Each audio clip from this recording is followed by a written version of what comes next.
All right, we are live here at 10 a.m. Pacific, 1 Eastern time. So we are, let's see here. Awesome. The attendees are rolling in. Cool. Some names I recognize. Brett, good to see you. Cindy, good to see you. Diane, Eugene, Kern, good to see you. Oh, there's my sister, Jenny. Welcome, everybody. Keith, can you hear me? Let's see here. Yes, I can hear you just fine. I need All to right, take you got to myself off unmute mute. yourself too. Awesome. Cool. So can you see my screen, Keith? Should say Marketing and Mindset Power Lunch. That's what it looks like. Cool. No, it says 3D mail results, actually. Oh, all right. So let's share the screen here.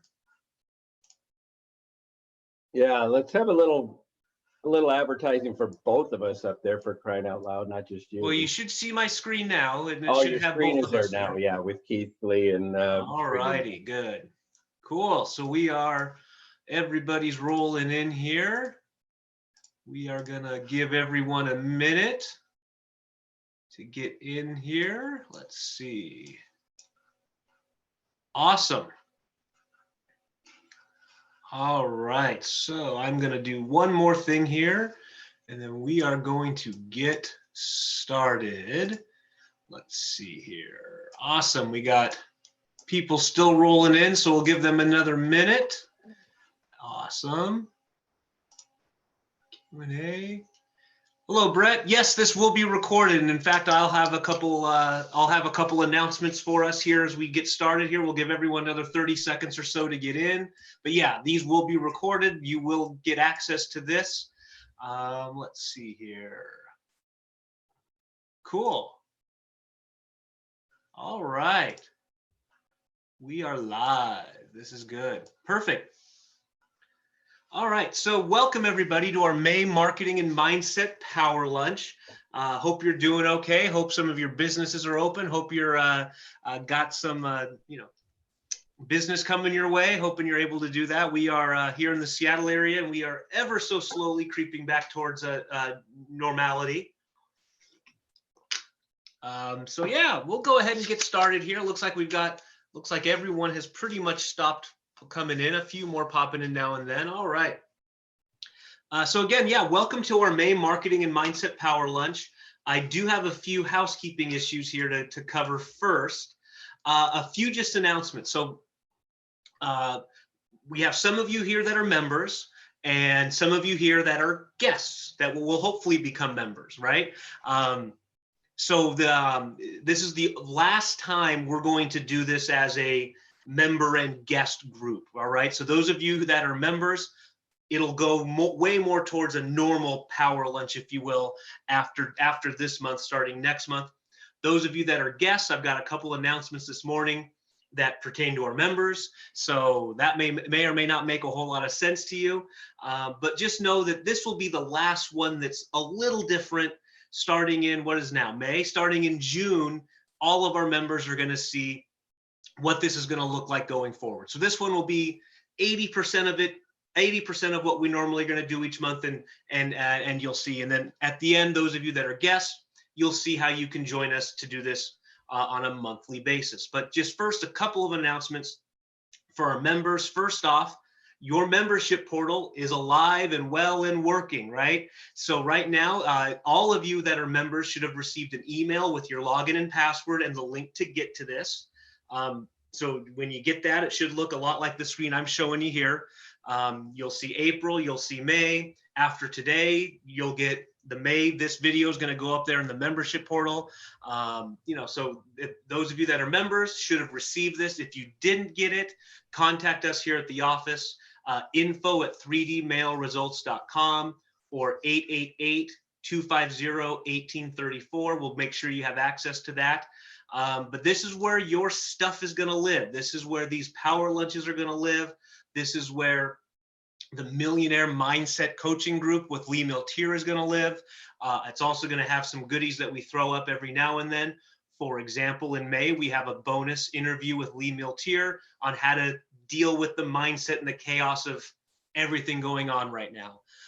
So just, check back. That's going to get updated at least twice a month, once near the beginning of the month with Lee's Millionaire Mindset stuff, and once around the third week of the month with this coaching, the marketing power lunches. So like I said, we're calling this the marketing and mindset coaching group. We're going to give you the marketing. We're going to give you the mindset. So hopefully you've got the ability to go and take on the world. So that's what we're going to be doing here today. So again, if you're not a member, stick around to the end. We'll tell you how you become a member. And those of you that are members, this is kind of the last time you're going to get the mixed group, if you will. All right, cool. Anything to add, Keith? Any questions? Anything I didn't cover, you think? Nope, I think we're good for now. We'll probably cover it at the end. Thanks, Al. Yep, perfect. All right, so when I do this live, so those of you that don't know the backstory. I am going to add one thing. Okay, go ahead. I'm sorry, I am going to add one thing. If you're in my leadership newsletter, this is a new addition to that. You won't be paying anymore. You'll get this monthly marketing webinar. And are we doing newsletter too? Well, they're getting all this digitally for now. There will probably be more bells and whistles to come. Okay, good enough. But yeah, you'll be getting the millionaire mindset stuff. You'll be getting this. Again, there's always bonuses added. But that's the bare minimum, and we'll always be adding more. So good. Just want to make sure that you guys that are getting leadership know that this is an addition. Yep, cool. I do want to start with this slide. Those of you that don't know the backstory, Keith and I ran for 13 and a half years now a live marketing power lunch here in the Seattle area. And that was, to help local businesses grow their business, do some networking, and then of course, hopefully get some business our way. And that was kind of the idea. And when the COVID-19 crisis hit, we weren't able to do this live. And frankly, I don't know when the state of Washington is going to allow to have 30 or 40 people packed into a conference room anytime soon. So we brought this digitally, to the nation and the world. And I start almost every meeting when we did it live with what is direct response marketing, because this is what we're going to come back to during these power lunches.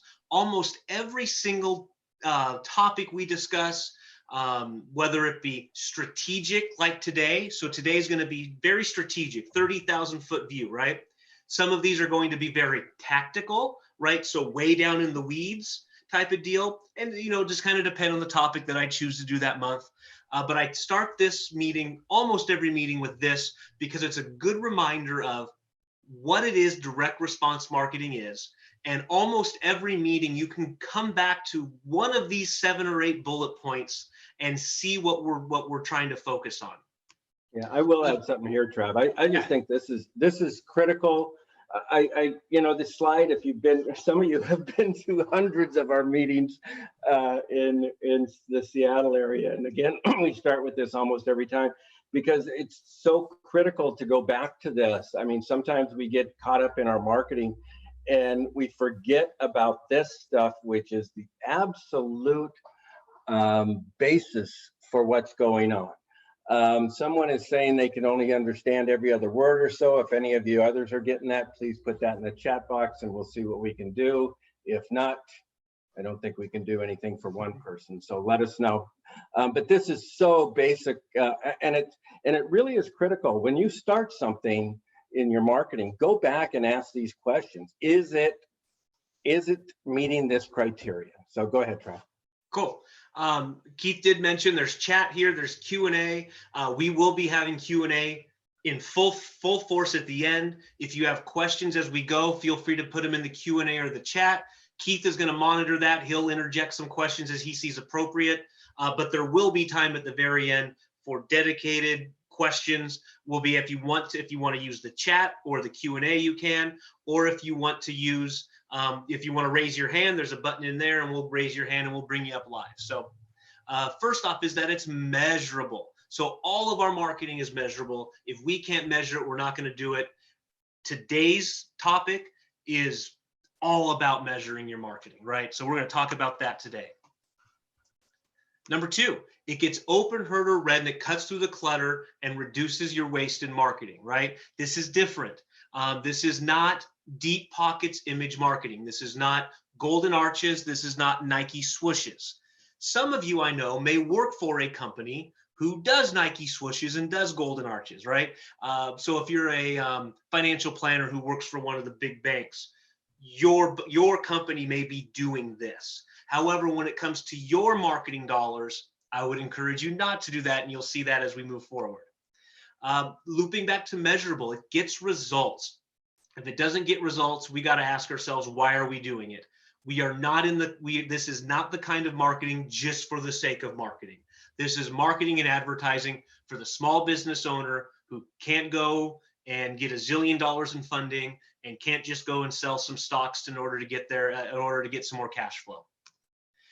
It replaces prospecting, and it positions you and your business differently. So I saw Bruce Hudson in the chat here. Bruce is one of our longtime friends and clients. The outside world would see Bruce as a photographer. Bruce sees himself and positions himself as someone who creates works of art. And when you position yourself that way and differently than your competition, you create what we call a business category of one. That's what we're looking to do. And here's a biggie. You get invited in with permission to sell. You go from annoying pest to welcome guest. And so we've got, every time we do these meetings, you should be able to come back and point, yep, we checked that one, we checked that one. We may not get all 7 of them every meeting, but that's what we're getting to. And that's the mindset that you have to have towards your advertising and marketing. Yeah, Anything let me there, add Keith? here too, Trav, if I might. Go back to that slide if you can. Is it Yep. easy? Okay, good. The measurable part, that's what this is Dan Kennedy style marketing is what Travis and I teach. The measurable stuff is what I'm a numbers guy.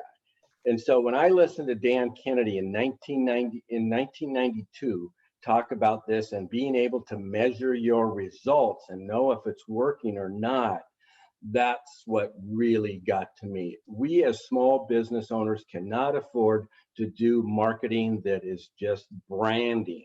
We need to be able to measure the results of our marketing. So that's the big one for me, and I hope it is for you too. Go ahead, Trev. Great. All righty. So today, we're going to concentrate on the 2 different kinds of marketing that a business can do. All right. And really what we're going to answer is, what is advertising and marketing capable of doing, and what is it not capable of doing? A rule of management is to never ask somebody to do something they can't do, right? I love sports, so you'll hear a lot of sports analogies as you stick with us through these.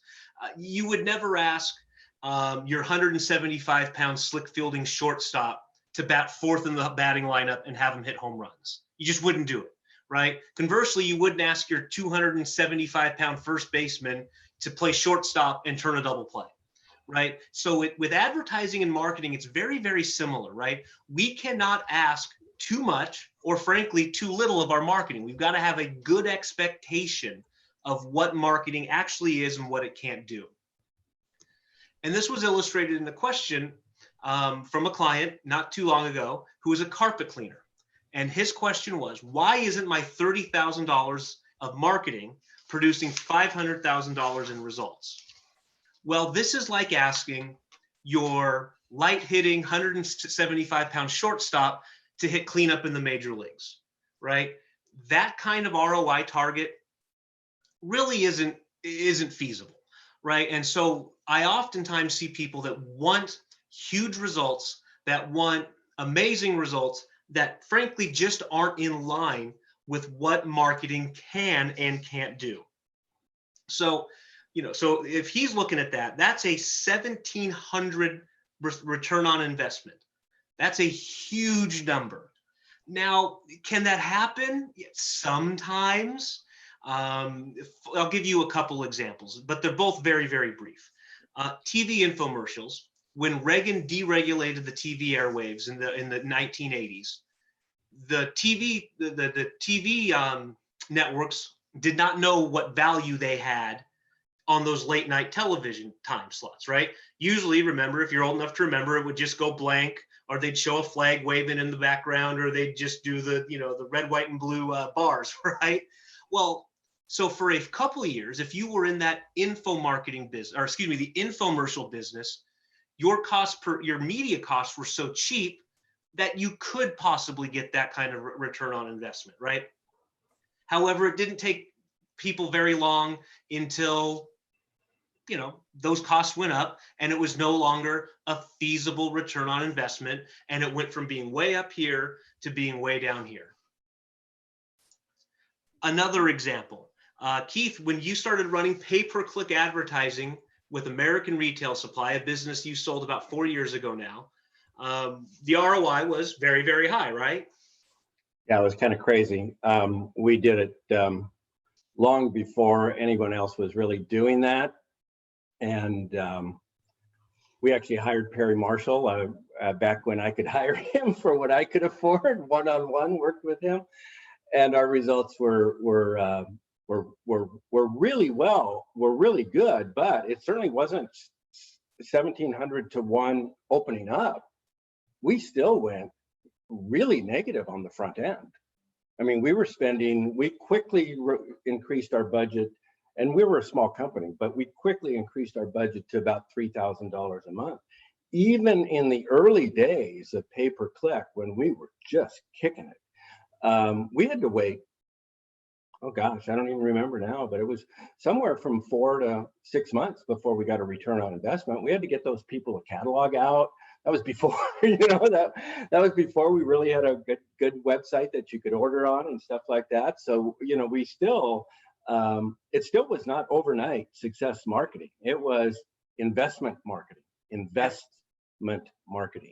Yep. And so oftentimes, if you're in that first mover category, sometimes you can get that kind of ROI, but by and large, you're not. So we have to adjust the expectation. Because frankly, here we go. If it were possible for ad dollars to produce a 1,700% return on investment, there'd be no poor people because we'd all be business owners. We could literally open any business we wanted. We could throw some advertising out.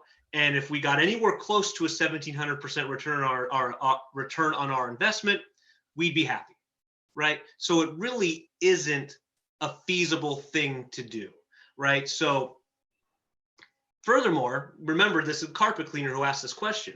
If that ROI were possible only in the carpet cleaning business, so even if it wasn't possible anywhere else and only possible in his niche, Warren Buffett would own every carpet cleaning business. He would sell Coke, he would sell the railroads, he would sell the airlines, he would just own every carpet cleaner in the country because it's the only place that's getting a 1,700 return on an investment, right? So the first real thing you got to take away is the expectation. What is it that I can do? And what is it that the marketing can do? And what can I expect of it? So really, you want to kill that fantasy. If I was advising this client face-to-face, I would say, hey, let's take 1/10 of that, right? Take 1/5, 1/6, let's just take 1/10 of that and see if we can make that finances work. Frankly, if most of us got that kind of return on investment, we would be making a whole lot of money. So getting super rich via gravity-defying returns directly from advertising is extremely difficult to achieve.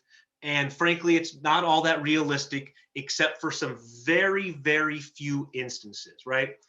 People are always asking for the easy button or the magic button. They want business to come without working.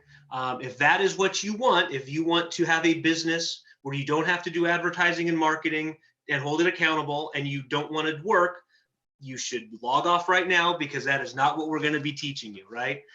There's no magic bullet. There's no easy button when it comes to advertising and marketing. And so they think everything should be a home run, right? They think every time they do advertising, they should hit it out of the park.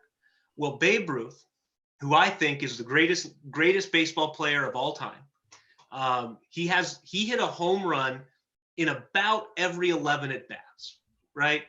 Mark McGwire had a slightly better average than that. I think his was 1 out of every 9.5 or 10. I don't recognize him as the home run king. I recognize Babe Ruth as the home run king, right? So he got a home run every 11 at bats. However, he got a single and a double and a triple in every 3.5 at bats in all other instances.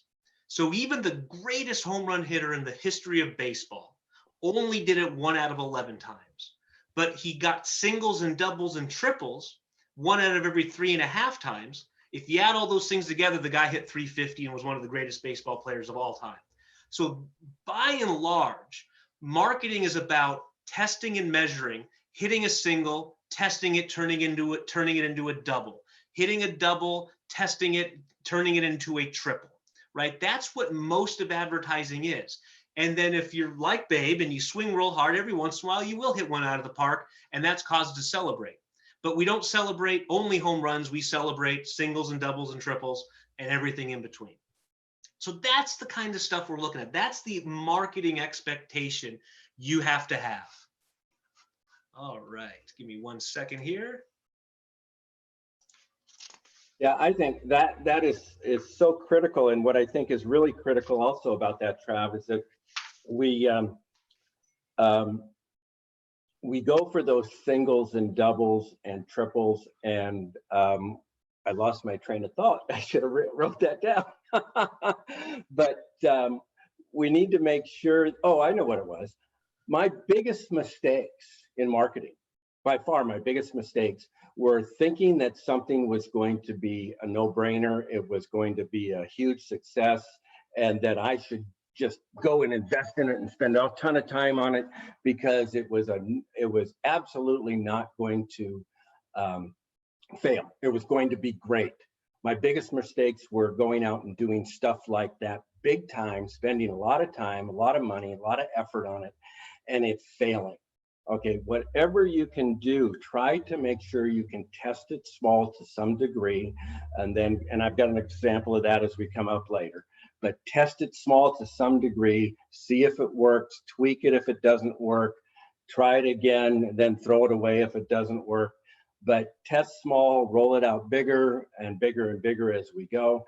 Often, Travis is right on the other side of the wall from me, and often some of his customers will say, well, let's mail 10,000 of those. And I hear him saying, he's talking to a client, a new client doing direct mail with him. And he's like, oh, no. Let's do 1,000 of these to start with. Let's test it small. Let's not put that much money into it. Let's make sure it works to a smaller degree before we roll it out. Huge for me. If you can learn any one thing, there's a few things from me in 40 years of marketing, but that would be huge. Don't make sure you test it smaller before you roll it out huge and spend a ton of money on it. Cool. So here's a sensible plan. Let's take that $30,000 that carpet cleaner wanted to invest in his marketing, and let's put it into 2 pots. Let's first look at marketing to present and past customers. And then 2, let's look at new customer acquisition. All right. So these are the kinds of marketing and investments will yield 2 different levels of return. And so let's look at some of them. Let's put some real numbers to them. This is not meant to be an example-driven presentation this month. So this is not tactics down in the weeds. This is strategic way up high. So I do have a few examples to show you. However, this is not meant to be exhaustive or inclusive of everything, right? Because we're gonna stay way up high by and large for the most part. And like I said, some meetings we will get very tactical. This meeting we're going to be very strategic, way up 30,000 feet high. So let's look at some of the things. So the first thing you should be doing is marketing to your past and present customers. So number 1, seasonal events. Every single one of you should be working on things that the calendar gives us well in advance, right? So Mother's Day, Father's Day, Valentine's Day, Christmas, New Year's, whatever they are, whatever upcoming events might be coming, right? The Olympics were canceled for 2020. However, if you could tie in the Olympics to your business this summer, that'd be a way to do it. So all these seasonal promotions that you can see coming, that you know are going to be on the calendar and can use. And I've got some examples of those here. Again, not to be exhaustive, but we'll show you a couple, and so you kind of get your mindset right about what those look like. Number 2, we want to encourage more and frequent use, right? So these are, your constant communication with them. This is, getting them to buy, To make it really simple, this is getting them to buy the 30-ounce peanut butter instead of the 16-ounce peanut butter, right? Are there ways that we can sell them different things and more frequent use of it? And then, of course, you've got your cross sells and your upsells to different products and services, right? So all the things that you could possibly sell them, all the things that you could cross promote with other people, right? So some of this stuff are things that you would deliver, products and services that you would deliver. Some of it could be things you team up with somebody else who can deliver them, and you are maybe getting a piece of the action, right? So that's what you're looking to do. So if you're going to market to your present and past customers, it should be consistently positive, right? So if we're going to go to our customer list and we're going to do advertising and marketing towards them, and whether it's your prospects, whether it's your actual customers, whether it's lost or inactive customers, that should be a great source of consistently positive return on investment. And so if you want a big rule of thumb, and so I'll say it now and I'll say it every time I say this, big rule of thumb, that means there's extremes on both ends and there'll be exceptions to it every single time, but it should be consistently positive and get anywhere from a $3 to a $10 return on each dollar invested, right? So that's anywhere from a 300 to a 1,000% return on your investment. For some of you, that, for some businesses, that's very easy. I mean, if you're a labor service intensive business, that it's going to be on the lower end, right? But that's the economies of your business. If you're an information marketer who sells info products and courses and coaching, you might even be on exceed that $10 for every $1, right? So there are things in between that can happen, right? So again, what are some examples of this? These are examples from our clients all over the country. First one is Jeff Heiss Painting. Jeff's been a great friend and client for years. He does every year, he does an awesome Mother's Day promotion, right? So this is taking those, what did we call them? The seasonal promotions and capitalizing on them. So this was just a simple email that went out to his customer base, his past clients, his prospects, his suspects, whatever he had, and asking them, right, to do something for Mother's Day. Again, guys, look at this. Look at this one though. The guy's got to paint his house anyhow. So he's getting this, and it's like, hey, I got to paint my house anyhow, but and I know that it's going to be coming up here before too long. Wow, and I know Mary wants it painted right away. Let's do that for Mother's Day. And how many other painters look at selling you painting your house for Mother's Day? That's creative. It's great. Good job, Jeff. And I mean, this is an example, and we won't get into this too much, but this is what happens every time we do these. This is an example of finding a way to make your product or service a givable gift, right? So, many businesses can do that. So most painters just think, got to paint a house. Let's make an offer to paint a house. Well, how can we tie this to Mother's Day? How can we make what we do a givable gift? So any of the gift giving holidays this works for. Years ago, we had a window washer do this, Keith, and to this day, he still washes your windows. He made the gift of window washing he made window washing a givable gift to the spouse of the house, right? And yeah, he launched that as a Christmas present. Yeah. So four times a month. Yeah. Come in and wash your windows. Four times a year, 4 times a month. 4 times a year, and made it a continuity program. And he was actually out and did our windows just the other day. And he says, "Wait, by the way, while I'm here, I'm going to do the windows on your deck railing also." And it's like, we'll never leave that guy. Yep. But his whole, we won't get into it too much. I said we'd stay high and we're getting a little low. But his idea was, I'm going to take this list. I'm going to find all the women on my list. I'm going to address it to the man of the house, the husband of the house, and I'm going to send him a direct mail piece to put him into essentially what became a continuity program, a subscription program for window washing. I mentioned Bruce earlier. Bruce is very, very good at this. He's very, very good at creating seasonal promotions. He's very good at capitalizing on the calendar and what the calendar presents to him. And this was one he did for his photo classes. So Bruce is like I told you at the beginning, a very, very good photographer. But what he also does to feed the photography business is to give classes and courses on how to take better pictures, which then feeds the photography business, right? And so this is an example of a Valentine's Day promotion designed to get people to buy passes to his classes. Again, what is the calendar giving us, and how can we make that work for us? Here's an example, and I put this one up here for a very specific reason. This is a job we did for Ed Rush. It must have been about 9 months ago now. Those of you that don't know Ed does speaker training, right? So Ed teaches you, amongst other things, teaches you how to become a better platform speaker in order to sell your stuff better. Might be a little bit more intricate than that, but again, we're going to stay really high for now. This is a great example of Ed going to his prospect, suspect, and customer list. And this is what I love about this one, right? Is I know you can't see it. You'll get the replay. You can pause it and look through it.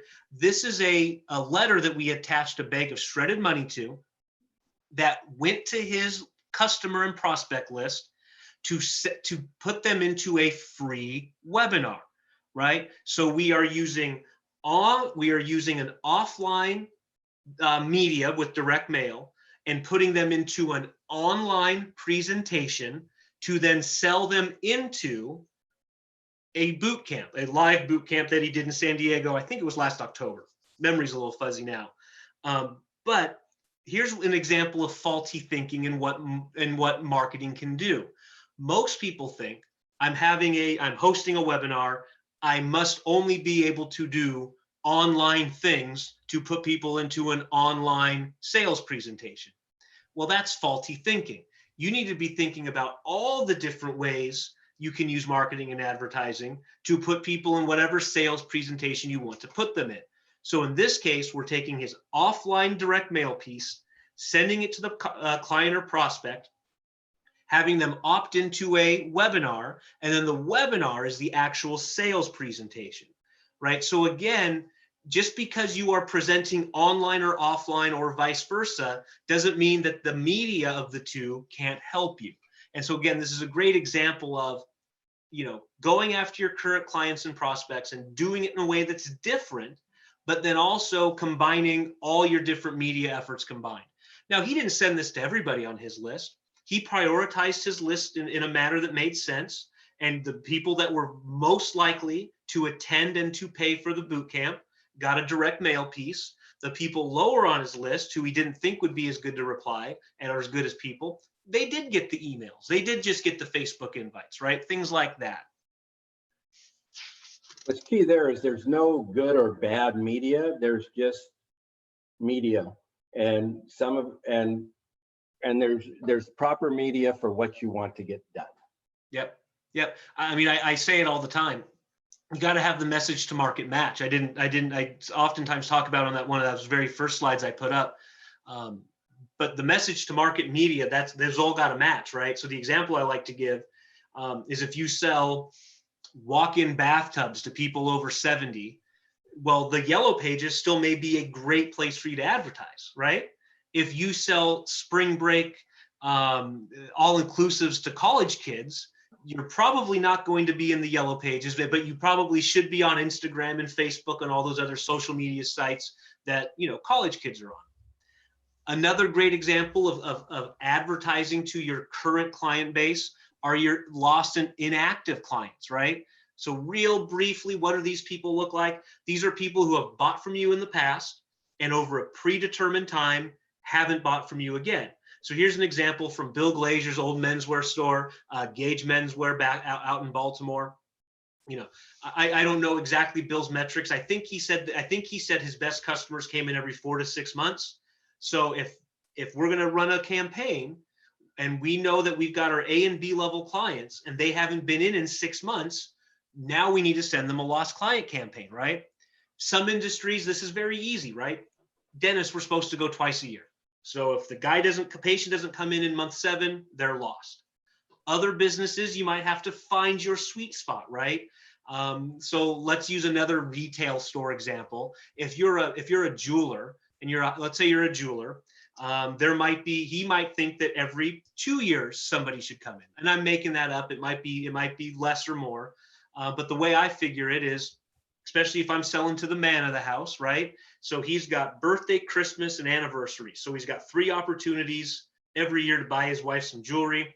I figure he should be getting her something 1 out of every 6 of those. So in my mind, every 2 years. So again, that's an example of how you can continually touch and reach your client base at all different kinds of levels.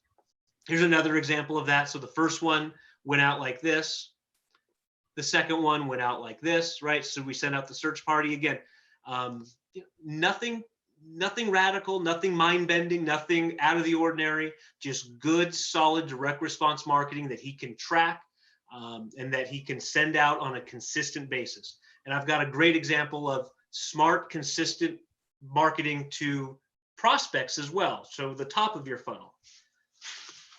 Another fun way to reach out to clients is with a monthly newsletter. If you're on my list, you are very likely to get a newsletter from me. So every July, we send out a newsletter with a little constitution of the United States inside. Something new, something different, something unique. It is a way to just cut the clutter and be different, right? So again, strategic, way up 30,000 feet. What should you be asking yourself right now? What are the different ways I can slice and dice my customer or prospect list and send them targeted, relevant ads at a given time, right? So that's what you should be asking yourself. How is that marketing going to look, and what kind of investment can I expect to get? What kind of return on my investment can I expect to get? That's what you're looking to do here. New customer acquisition. So most marketing for new customer acquisition doesn't even get 100% ROI, right? So we talked about this a little bit with Keith, right? He said his pay-per-click advertising, although when we first started, it was an absolute boom. We still didn't make money until several months later, right? So new customer acquisition might really only return 25 cents on the dollar, 50 cents on the dollar, 75 cents on the dollar, and still be celebrated as a great success. So it is more properly thought of as an investment in securing a customer. That's what we're looking to do, secure the customer. So, some big, broad thoughts about this. In the oil business, you buy land to pay to dig the wells, and you derive profits from when you later produce the oil. What was Zig's Keith line about priming the pump or whatever? What was it? He had his silver-plated water pump, right? And he did that at all of his events, and he would talk about that. You don't go up and turn on the faucet if you're trying to get a pump. If you're trying to use a pump on a farm or something like that, you got to prime the pump. You got to put some water down it. You need to get some water coming back up it. You need to do some investment. And, to try on new customer acquisition, the goal there is to get a customer. It's not to make a sale. It's the goal is to get a customer. You make a sale to get a customer. You don't make a sale to make money. And man, I can even my biggest successes that I've ever had, if I wasn't willing to go negative up front, it would have never happened. Do you want me to talk about one of those right now or not? Yeah, go for it. Go for it. We're moving ahead pretty good. So yeah.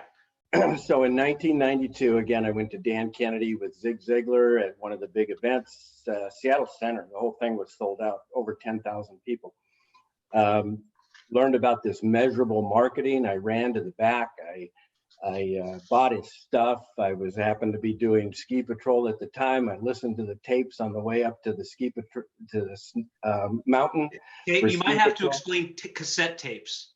Oh yeah, cassette tapes. I listened. And then when I came home that evening, I wasn't quite through them. Sorry, I wasn't quite through those tapes. So, and I couldn't go back to sleep. So I went out and listened to them in my car in the garage. But here's the point.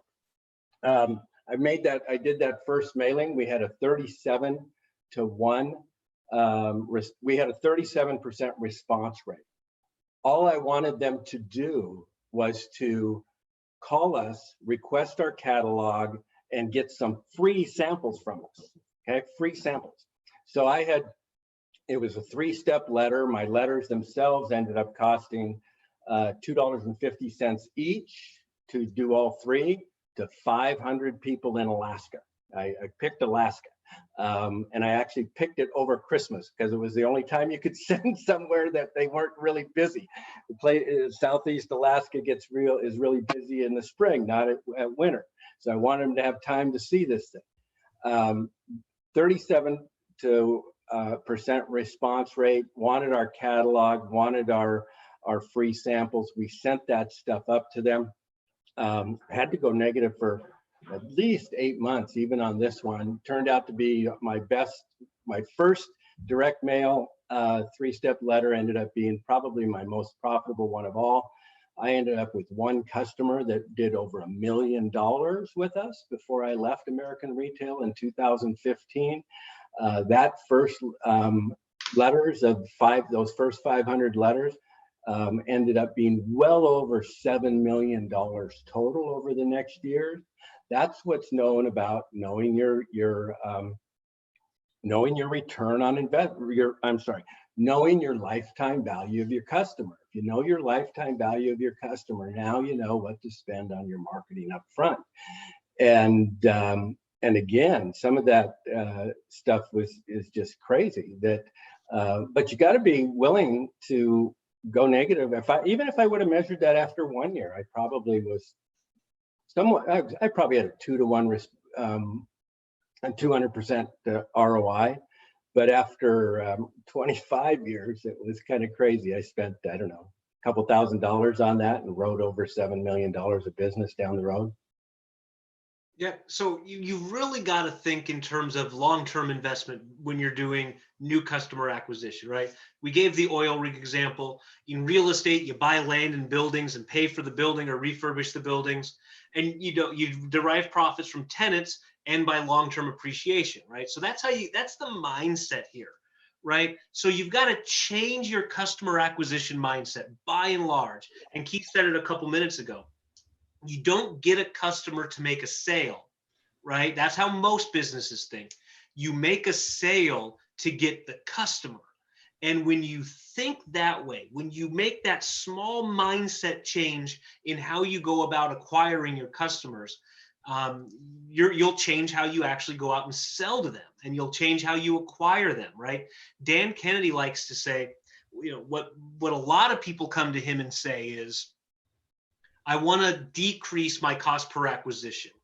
And Dan will often flip that on its head and say, well, instead of decreasing the cost per acquisition, let's figure out how we can squeeze more out of the lemon that we're getting and actually pay more per acquisition, because the thought is he who pays most to get the client will win. So if I'm that carpet cleaner and I've changed the economics of my business so that I can spend $500 to get a new customer, and all my competitors can only spend $100 to get a customer, who wins in the long run? And I've got some examples of those coming up here in a couple minutes. Yeah, real quickly, back to that promotion that I did up in Alaska. I ended up duplicating that and using it for at least a dozen years, well, at least 10 years without hardly any change at all. And it still actually works today with quite a few changes to it, but it still works today. The one thing that I want to point out here is none of my competition would ever think of doing such a thing. None of them would have sent out 3 letters in a row. None of them would have sent a real dollar bill on the first letter. None of them would have sent out a bunch of free samples, postage paid. My cost of acquisition was 10 times what they were willing to pay. But guess what? I bought 11 of my competitors out over the years. So, and they all watched what I did. They watched what I did for all these years, and I ended up buying them out when they were ready to go out of business and grab their customer list and everything else. And yet they could have just copied what I did. Yeah. I mean, advertising and marketing gives you the ability to scale, at which is very hard if you're, say, a sales driven company, right? So most of your competitors at the time were sales driven. They had salespeople who pounded pavement, walked up and down the street. That's a very expensive sales letter to send, right? So not only was he able to scale, but because he was able to scale and get customers at a higher frequency, he was able to spend more to get them. So there's a lot of different ways you can go about spending more to get more. Scale through marketing, increase prices, increase margins, things like that. Again, we'll probably do a whole presentation on pricing strategies at some point in the future. So yeah, and Travis did the wrong thing. He told me we're doing well on time here, which means I'm going to be talking a lot. If you guys from our live lunches know, that's a little bit of a joke to kind of. Yeah, we're good. We're still flying. I'll cut you off if need be. We're flying here, so we're doing all right. Here's the other thing that's critically important, and why Kennedy Marketing, and I'm not selling you on needing to come back to these. Well, yeah, I am, I guess. There's nothing wrong with selling. Coming back to these power lunches is that not a single thing. Again, I bought out 11 of my competitors in that business niche, the most successful business in the country in that business niche, and not a single thing that I did to be successful in that came from within that niche. Every single thing that I did that made us successful came from Dan Kennedy style marketing or creative ideas on how to do things that our competitors weren't doing. That's what's critical about the kind of marketing we're talking about. And that's when you can afford to spend more, because you're getting better customers. Cool. We will have time for live Q&A at the end. So if you guys want to get into Q&A, I believe there's a way to raise your hand. I think if you click on your name somewhere or click on your thing, you can raise your hand, and we'll try to get to the questions here at the end. Or you can continue to type them in. Keith is monitoring that as well. So if you have questions, fire them off, and we'll answer them as we can. And then of course we'll get to them at the end. If you raise your hand, be prepared. I might put you on mic and let you answer your question live. I have the ability to do that here. So let's look at it. Let's look at a client acquisition program, and let's look at the way you have to think about this. So this was an example from Rob Pell. Rob's in Grants Pass, Oregon, was a mastermind member of ours for many, many years. And he has a supplement and supplement store with a healthy foods restaurant in the back of it. So he's mainly retail, little bit of restaurant, right? Most of his margin comes from the retail side of things. And he's in a little small town. Grants Pass is not very big. And he runs a new mover program. So every 6 months, so twice a year, we run a list of people who have a certain level of income who move into his area, right? And that's what we call a new mover program. We can slice and dice it, whether they have kids or they're married, the whole gambit, right?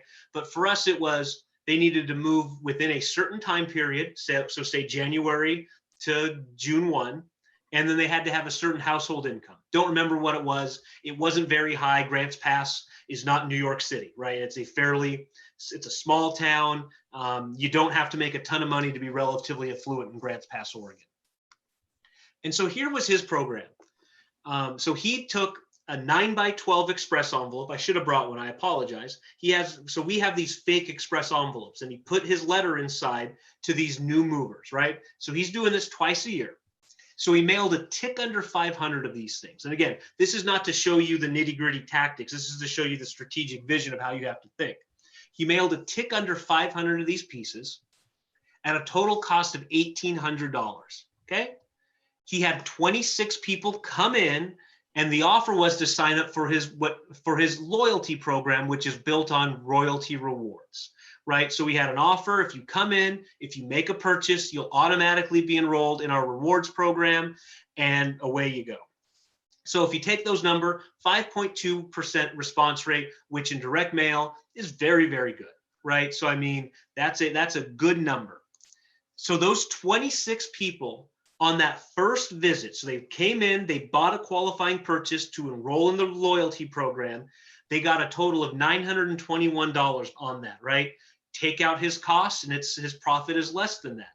But let's break that down. Let's look at that closer. If we only looked, if he mailed this in January and we looked February 1, we would throw our hands up and say, didn't work.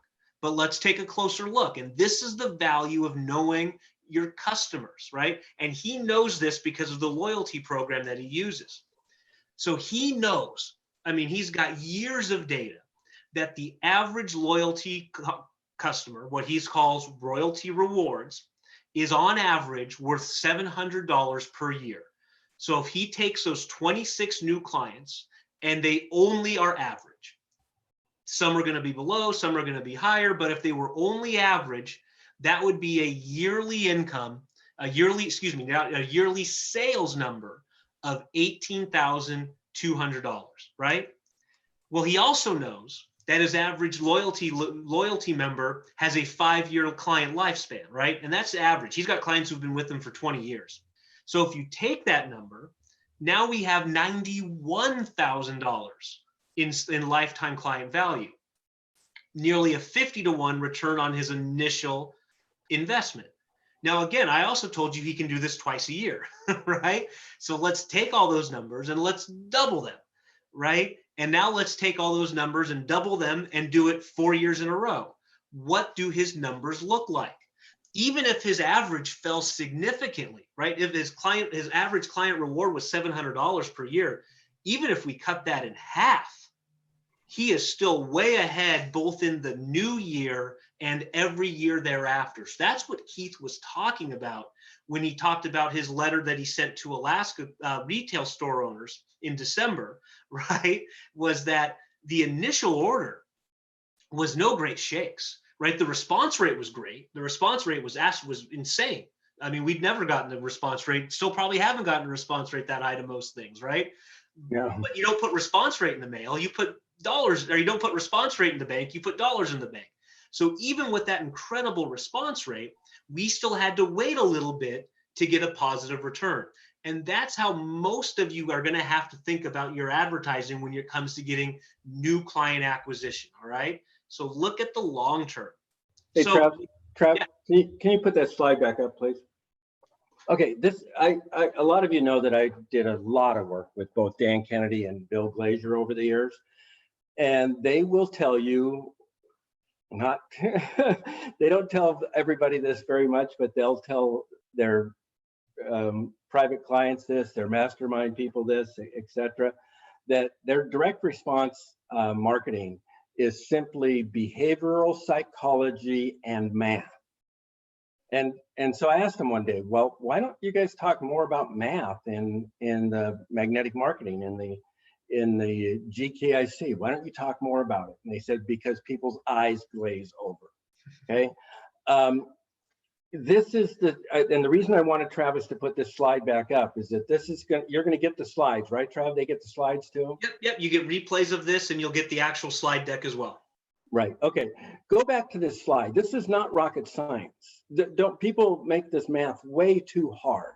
It is just simply knowing what you spent and knowing what you get in, and that's the math. Please don't let it become more than what it is. Don't let your eyes glaze over.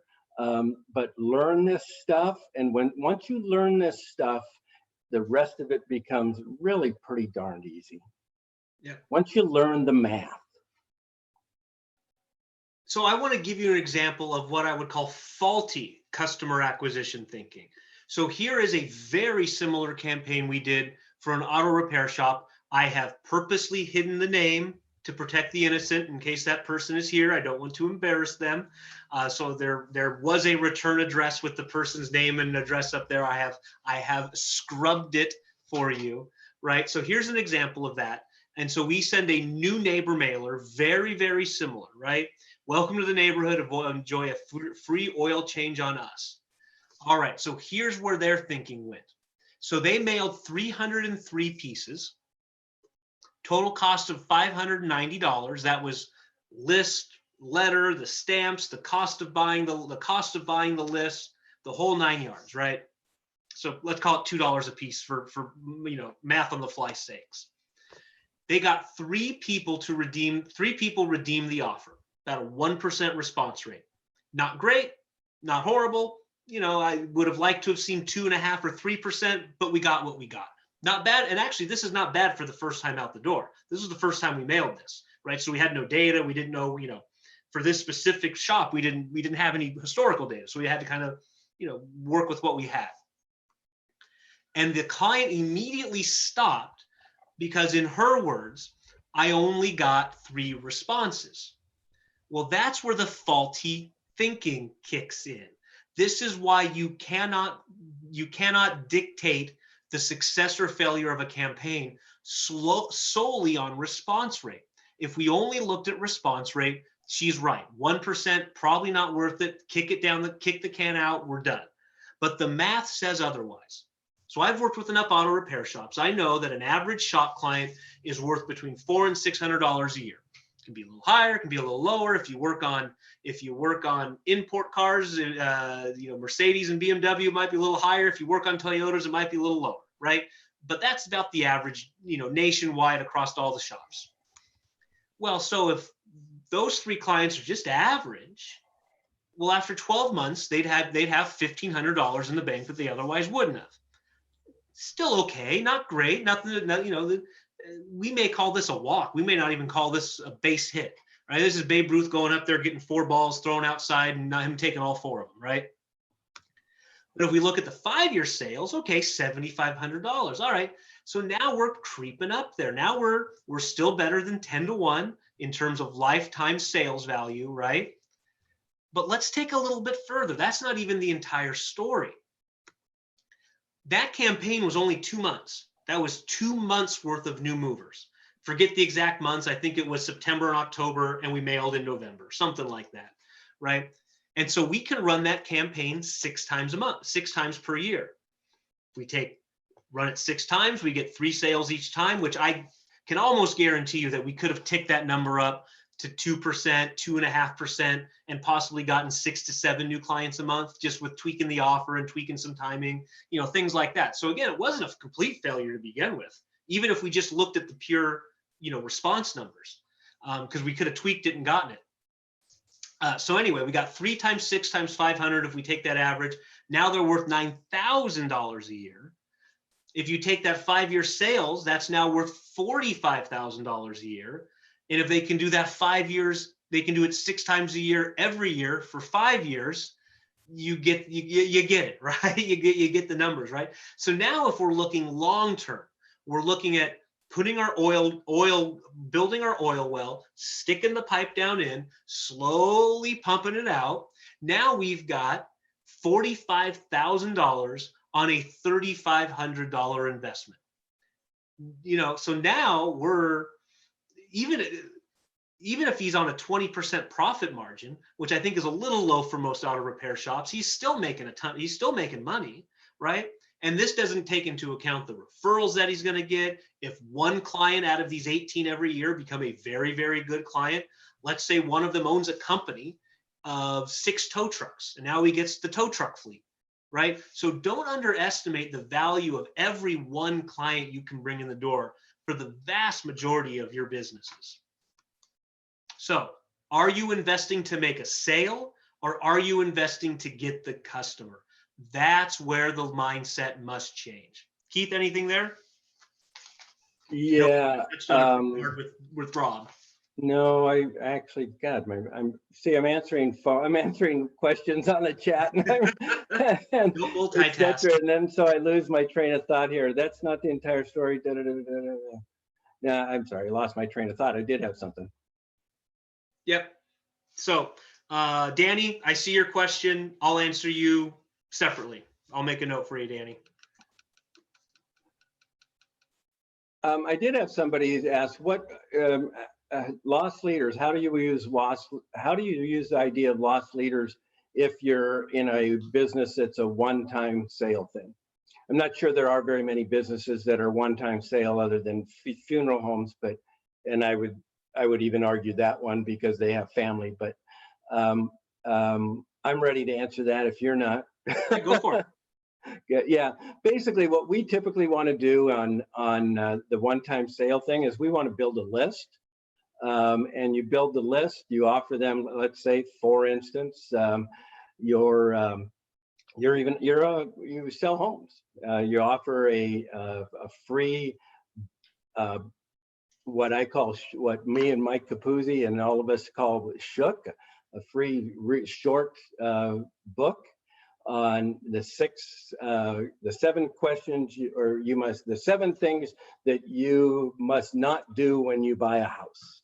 And you build your list, and then you work the list, and you spend your extra money on the list, not on the big people. So you get them to raise their hand for something that they're interested in, and then all of a sudden now you have this list that you can spend more money on because they've raised their hand and they said, hey, I'm interested in that kind of stuff.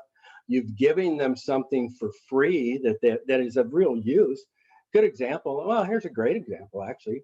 At American Retail Supply, we sold point-of-sale computer systems. Now, there is service extension on that, but it's mainly the upfront sale that is seen as a one-time sale. I wrote a book. It was the 9 questions you must ask before you invest. Sorry, you're not seeing my face. Don't talk off screen. We can't hear you. It's the 9 questions you must ask before you invest in a point of sale computer system for your business. Okay, so that's one of the things that we really recommend you do is, and Travis is really good at this, spending some money to build the list. And then once you have the list, that's where you spend the majority of your time and your money. Cool. And David, I know David's a lawyer, so it is hard to advertise. And I would argue a little bit about that. You have a loss leader with a one-time buyer. If you had a loss leader with a one-time buyer only, you're not in business because well, I see the lost leader in that case as the book. Yeah. Okay, that's his lost leader. He's building his list, and now he's doing what else? There's another. How do you stand out from hundreds of other retailers around, of hundreds of different realtors around you? What kind of advertising? Well, I guess my answer would be it's more than just advertising. It's building a campaign, and we don't have any magic potion. What would work in your area? It depends on what your area. It depends on way too many things to answer here. Is the answer to that. But that's the kind of thing that hopefully you get some ideas as you come back to these monthly meetings. And I will tackle that one just a little bit, but Basim, I'm going to assume that's your name. I'm sorry if I butchered that. And this goes for a lot of different service type of industries. So I won't answer specifically as a realtor, but I will answer specifically towards other professional service companies. And the place where we find a lot of success with in those industries, financial planning, insurance, realtors, mortgage brokers, things like that, where they have those professional services type businesses, is finding life events that cue to you that they're more likely to need what it is that you offer, right? And so what do I mean by that? So if you're a realtor, you can get a list of people who have had their first kid in the last 12 months. And then you can put on top of that, and they've been in the same home more than 5 years. So they've got a new kid and they've been in the same home for 5 years. To me, that is a ding, ding, ding, ding, ding. They are more likely to need our services at this point, right? Empty nesters, same idea. I mean, that works for financial planners. If you're a financial planner, kid being born, kid leaving the house, so find, again, so I know that's more than just realtor, Basim, but find stages and categories and life events in which you can get a list of people and then market to them with their needs and wants, right? So again, this could work for insurance guy, it could work for financial planner, realtor, mortgage broker, I don't care. Get a list of people who have had a kid in the last 12 months and have been in the same house for more than 5 years. Maybe it's 2 years, maybe it's 3 years. You know your industry better than I do. And now you talk to them about that specific thing, right? So most realtors send out just sold, just listed, right? Get away from that and find micro targets that work. So we're going to move on from that, Basim. I hope that helps you a little bit. We are going to try to keep the Q&A relatively 30,000 foot view to help as many people to help as many people with an answer as we can. So in the marketing business, you can buy customers and pay to create relationships, then extract profits from your ongoing transactions, your repeat sales, and your referrals. That's a big thing, right? So Basim, and this goes for any kind of once every blue moon type transaction. If you've got a good referral thing in the back end, of a good referral program or a good referral campaigns, and you know that every one client brings you 2 over the next year, for example, you could spend your entire commission on the first person to get the next 2, right? So that's the example of getting the long-term play. Just a couple examples. So advertising it as an investment vehicle. Don't look for it for income when you should be looking to it as a long-term business building asset. So we're getting relatively close on time. I told you we do the whole thing in 75 to 90 minutes, and we're at 66 minutes. So if we want to get time to some Q&A, I'm going to go through these next 4 relatively quickly. But here are 4 ways that we can work towards increasing that ROI. Keith, I know you have specifically a couple thoughts on this speed to reinvest, so I'll go quickly, then turn it over to you. So yeah, well, that's just the end. Let me get it out of my mouth first. $30,000 can bring in $51,000 every 60 days. Then it can bring in $306,000 for the year. So how quick? If you could do it every 30 days, you'll double it. If you have to do it every 90 days, you'll cut it by a third, right? So invest, recapture, reinvest. So Keith, go ahead. Yeah, just real quickly. I mean, I was worked in a grocery store from the age 16 to 24, and when I first got in there and I learned that their average profit was 2% on their inventory, I was like, how the heck do they ever make any money on that? Well, they turn their inventory 52 times a year. A grocery store back then, I think now they're a little less than that, but they were turning their entire inventory in their store 52 times a year. So that 2% times 52 is 104% return on their inventory investment. So how quick can you, that's an inventory investment. How quick can you move your marketing investment and do it more times a year? Perfect example was Travis with the new mover on the automobile. Yep. So number 2 here, price strategy. So let's go back to our carpet cleaner, right? And he said this in his questionnaire. He said an average sale was worth about $150 to him.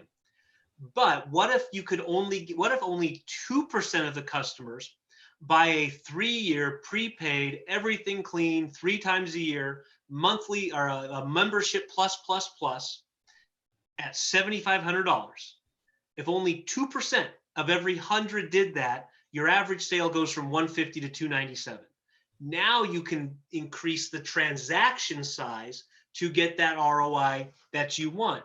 And so this is a prime example of why every business should at least have good and better, or good, better, best, right? The vast majority of people, will always take a middle ground one because they don't want to be seen as cheap, right? So that's one reason why to have 3. The other reason why to have 3 is some percentage of your customers, almost regardless of price, and as long as it makes sense, they will get your best version, right? So now if we take this carpet cleaner and only 2% took it, he's going to almost double his transaction size. Well, what if 3% took it? What if 4% took it? What if 5% took it, right? So increasing that transaction size, we call this a slack adjuster, right? So this is the hardware store in my neighborhood. Every spring, you guys familiar with the big green eggs? Keith, I know you are. They're the big green eggs. They're smokers, right? And most of them are several hundred to a couple $1,000s, right? Every spring, this hardware store puts the $8,500 big green egg right in the front entryway. How many 8,500 big green eggs do they sell? Probably not many. How many do you have to sell to make up for a whole bunch of $7 transactions because guys are coming in there for, you know, screws and nuts and bolts and all? Well, it's huge, right? It's a giant way to do that. So let's see here. Going relatively quickly, target better customers. So beat the economy by marketing to higher caliber customers who can afford more. Go after those least and last affected by any kind of economic downturn, right? So that's what we're looking to do, right? Target those better clients. So if I'm the carpet cleaner, I am going to the neighborhoods that have nice, expensive homes. I'm ignoring the cheap homes, and I might spend a little bit of time in the middle class homes, right?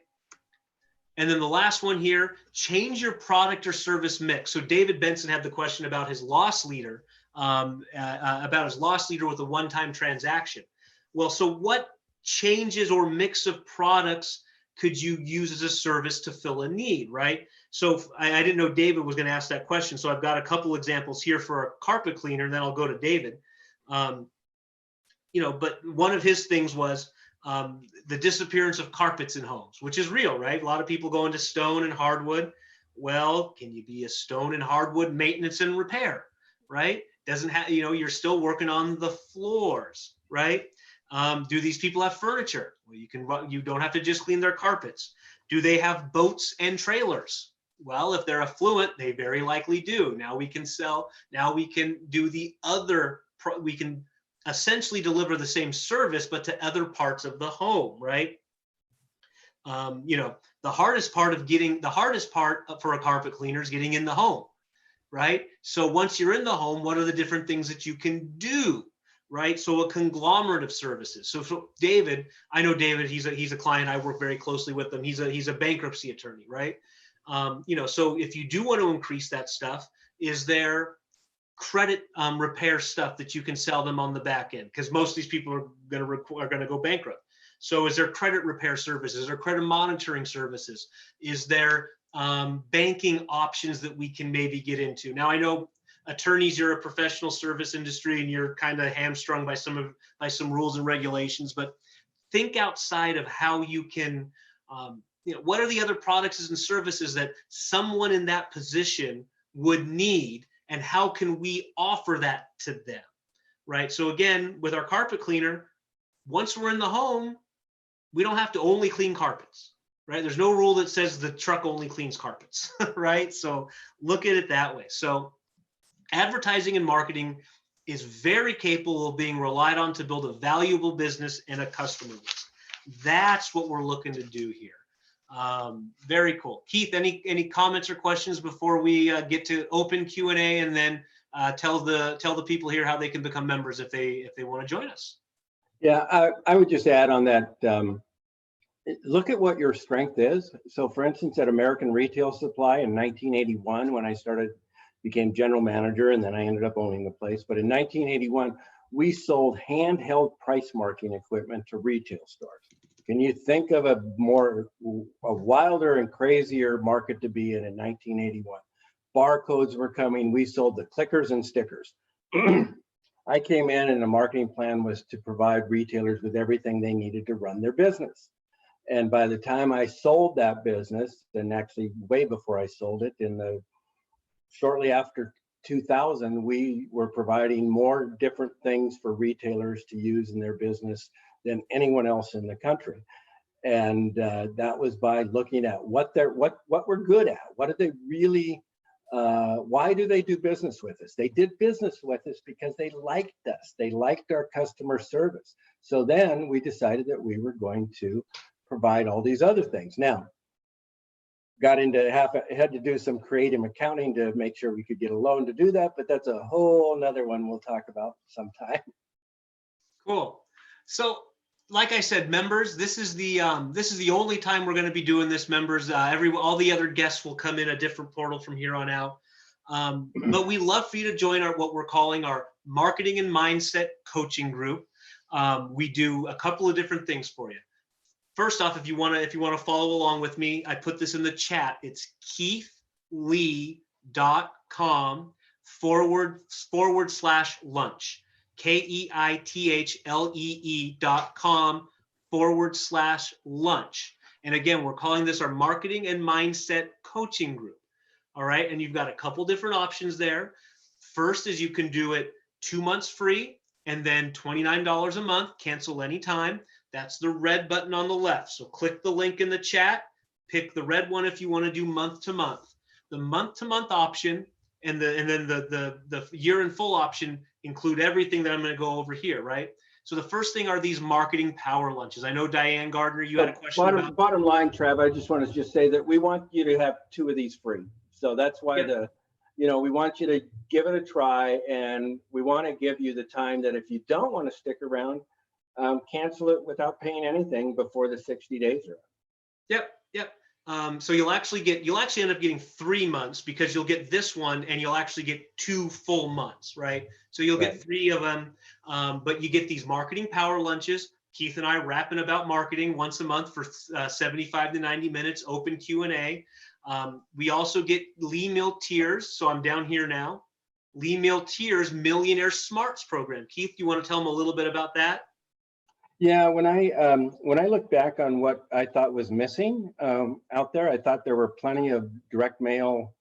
There was a lot of marketing stuff out there. Now there's not as much as there was when I started basically selling my customers, my management system. But I looked at what was critically important for me in growing the business that I did, a very successful business, and it was all along the way. It's starting off and all along the way having the right mindset. Your mindset can just kill you, and that's why when I started my membership program, I wanted Lee as part of it, and she is the best on the planet today for helping you make sure you keep your mindset right, and just really happy to have her as part of this program. Yeah, so she's our Get Your Mind Right faculty member, if you will. So you'll get the mindset from her, and you'll get the marketing from us. That's the marketing and mindset coaching group. You'll get Lee's stuff. You'll get these monthly calls, live Q&A.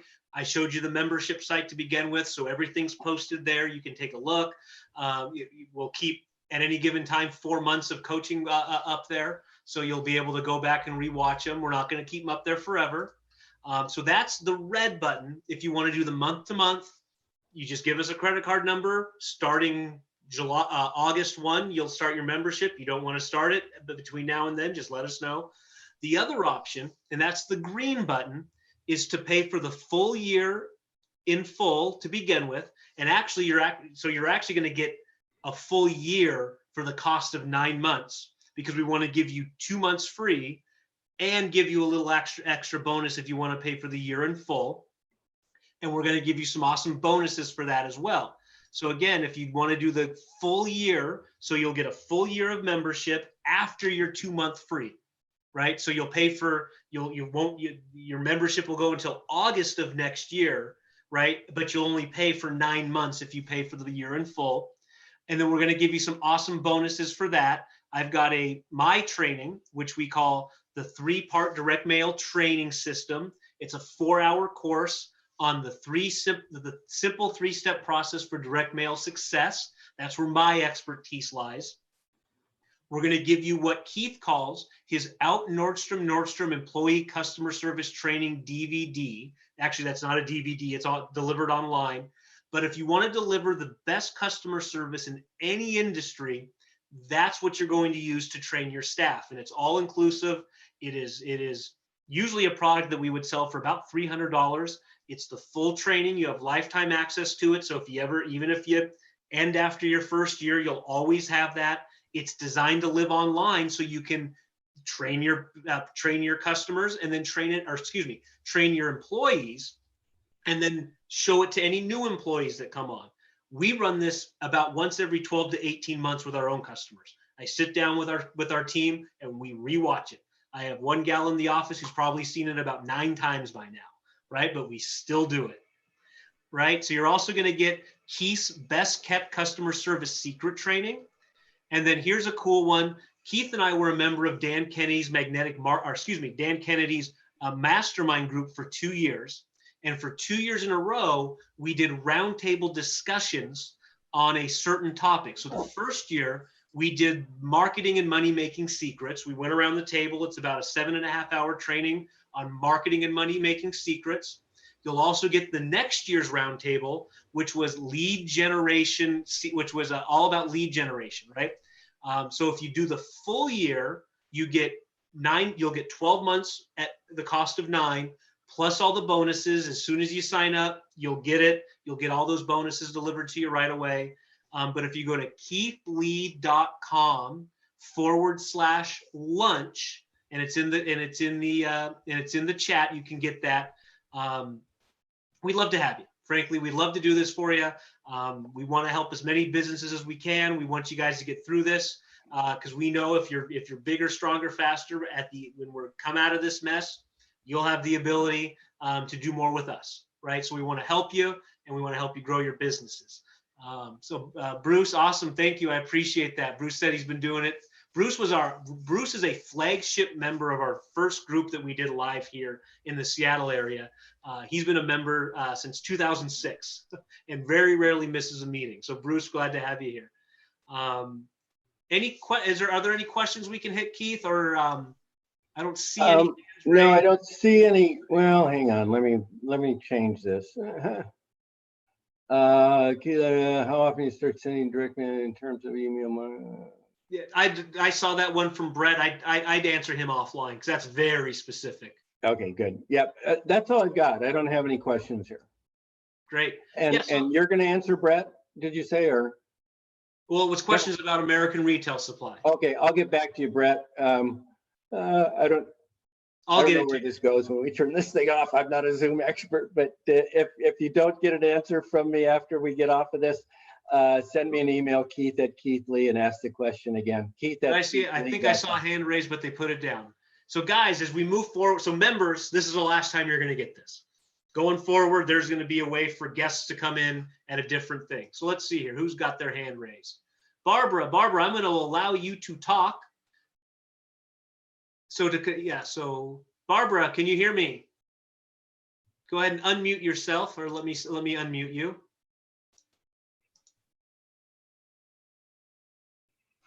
Now it looks like, Barbara, you've muted yourself, it looks like. So if you want to unmute. Nope. All right.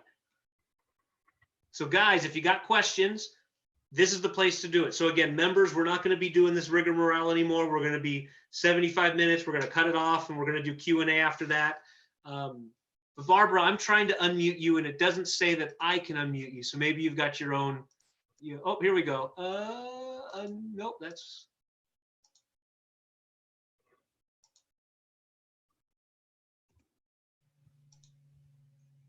All right. Hey, Bruce, did you have a question? I put you on, or was that by accident? I think it was by accident. Awesome, guys. Well, we're going to end it at that then. Barbara, if you've got a question, shoot me an email, travis@3dmailresults.com. Again, I want this to be free-flowing. I want us to have some back and forth. As we move forward, members, we're going to be doing a lot more interactive stuff because it'll be smaller group.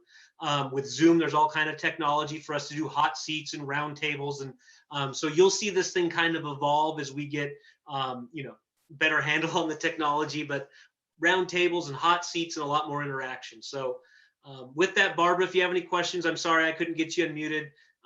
Travis@3dmailresults. Other than that, keithlee.com/lunch. I think I saw a question up there about the 261.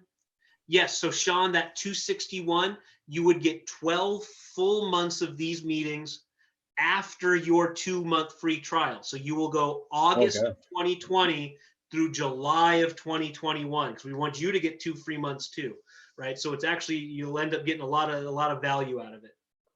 Trav, I will, since I know we do have quite a few of the people from our local group here, we're going to get back to the local group in the restaurant as soon as they allow us to.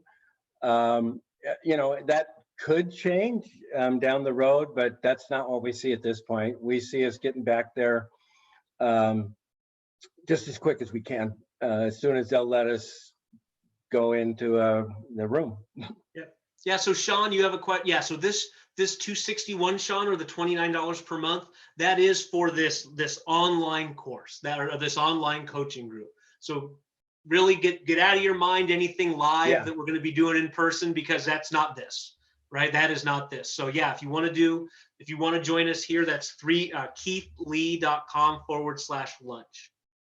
Exactly. And again, like Travis said, we're looking to make it, as the group gets smaller here, which we expect. It may not. Hopefully that's a good problem that it doesn't, but we expect to make it way more interactive too. Yep, we're going to be doing round tables and hot seats and stuff like that. So I'm going to let us go then. I promised everybody 75 to 90 minutes. We are just about there now. So we're gonna end that here. If you have any questions, reach out to our team here, Keith at keithlee.com, Travis at 3dmailresults.com, and we will see you. Oh, let me pull up my screen here real quick. Our next meeting, for those of you that are going to be joining us, is June 16th. So we're going to be the third Tuesday of every month meeting here, right? Third Tuesday. When you sign up for either options, you get all the details. You get your login, your password to get all the membership site stuff. You'll get the dates for the whole year. But that's what we got. Keith, I'm going to end it there. It was great talking with you again today, and we will see you all on June 16th. Yep. Finally, Brent, send me what you sent here in an email to me too, please, and I'll answer it. All right. Bye-bye. Bye, y'all.